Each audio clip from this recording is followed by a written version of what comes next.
Wali ayah tinang judakun gu pewakilah nikah kan udara gu yang na di Malaysia lewat handphone, tapi gu tupu le urang yang terima wakilah hana tasabuh suara haji nyan isah gu pewakilah lagi nyan Muno wakilah jual beli kecuali akad nikah. Akad nikah sebagai syarikat hudur majlis, maka sepakat madhab yang lain entah walaupun madhab Hanafi untuk nak sah tapi di cara-cara yang lain. Wakilah dengan telefon,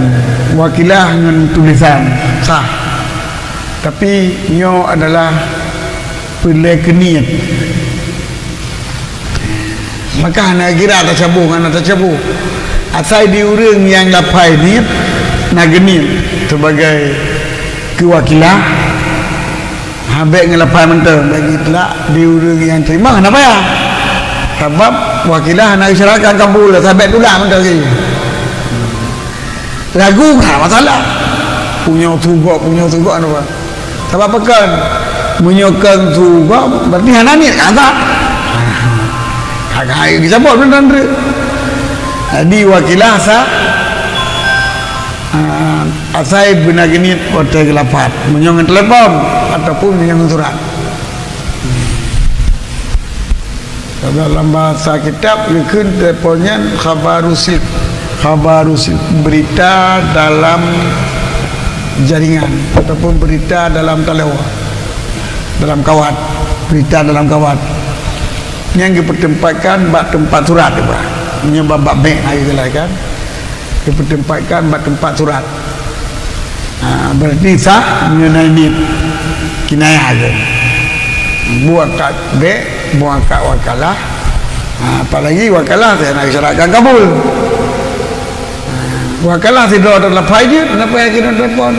kalau wakil yang belum pernikah di tengku akop pemarang kasau ataupun dengan tengku pulat apa terlalu dengan dengar tu hana tu berita gede ataupun kagetan di urang je kita nyokan wakilah ke pernikah aju